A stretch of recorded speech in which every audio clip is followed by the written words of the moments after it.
Happy Thursday. We are recapping episode 4 of the Bachelorette, no, not Bachelorette, Bachelor Canada season 3. Oh, so much to remember. Thank you for joining me this morning. I am curious to know if you guys are on the same page as me about this season. It feels a little like I keep waiting for something. Maybe we've been watching too much of the American show, and so the drama's just like so over the top that this feels like almost tame. That said, I'm enjoying it, but I don't know how to feel. Like, I don't know which relationship to root for, because there just seem to be so many legit front runners that I'm like confused. So anyway, I'll go through in chronological order. Hi Elena, nice to see you.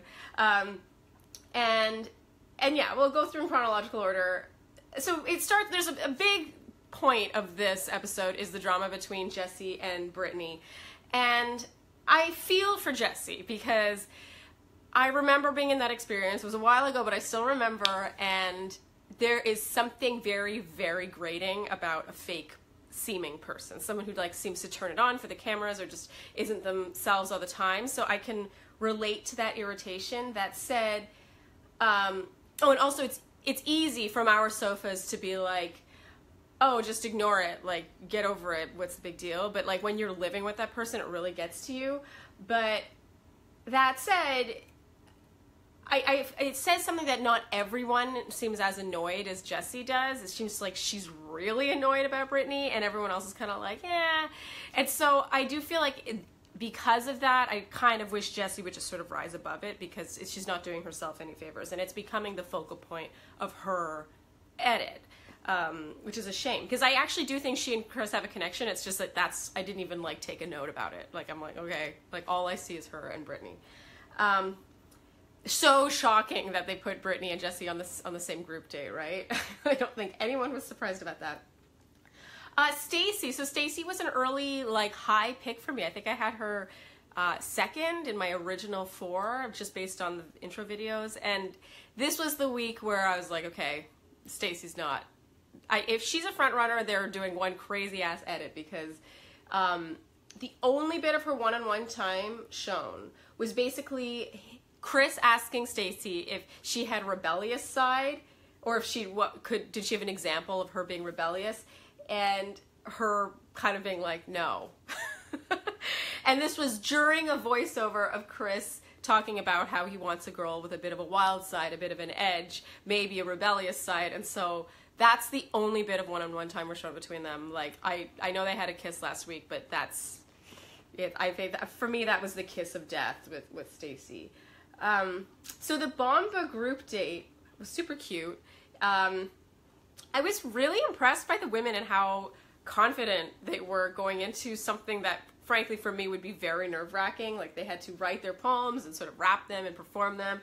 I would have been terrified to do this, especially when it became a rap battle that they had to just do on the spot like that. I think I would have fainted. So I was really impressed, especially by both Megan and Michaela. Obviously Michaela won, she was awesome, but Megan too. I was really blown away, especially for someone like Megan who seems a little more, she comes off a little insecure, not in an unflattering way, but just in a very humble, you know, young way. And so yeah, to see her just sort of like, you know, cut loose a bit I was very impressed. Okay, and then meanwhile back at the house, the Costa Rica house, there's a confrontation between Jesse and Brittany, and I talk about this in my Flair recap. It is not borderline, it is completely unintelligible. I had no idea what was being said. It was like one thing being said to someone else, and then something else being said, but it wasn't in response. It was just the weirdest thing. It was just super, super sloppy editing, it felt like. So yeah, anyway, I talk about that. I actually painstakingly wrote out the dialogue. That's how much I care, you guys. That's how much I care. And I dare you to read through the dialogue. Okay, so the group date turns into a one-on-one with Michaela. Very hard-earned and well-deserved, I've got to say. I talk about how great their date is in the recap, but one thing I thought's a little strange that Bachelor Canada has done more than once now And I love the show a lot, so I don't feel bad like kind of pointing out little things here and there, but they have this local band playing for them. This is in the evening, and they're like sharing their Two Oceans wine.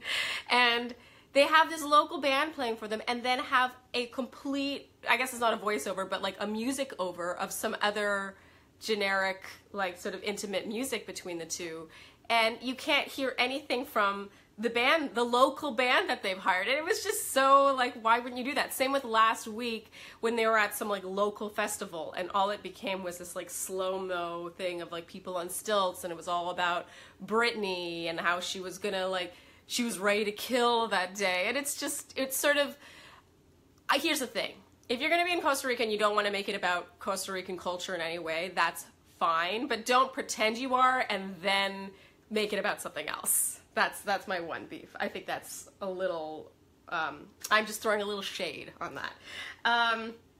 Okay, finally, D.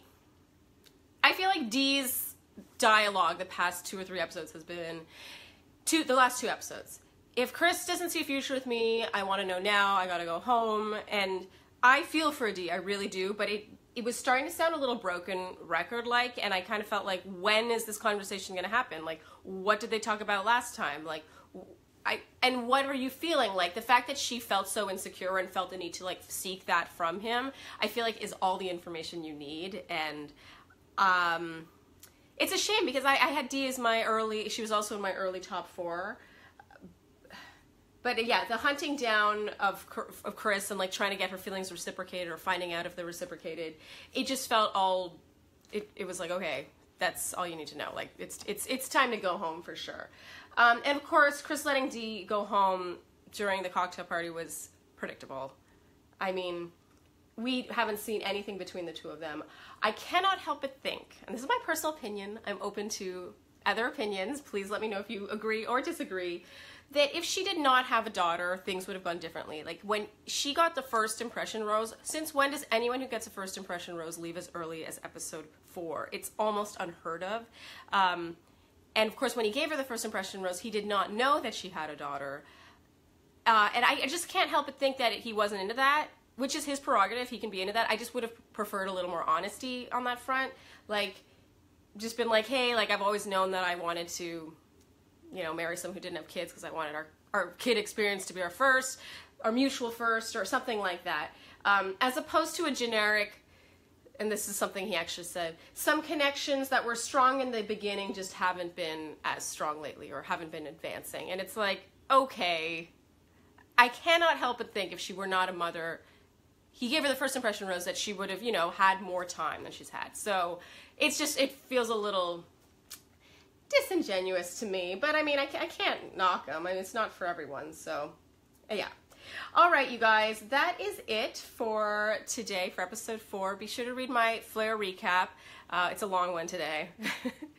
It's because of that conflict. And yeah, thank you for tuning in, and I'll see you here next week on the morning after to talk about episode 5. Okay, bye.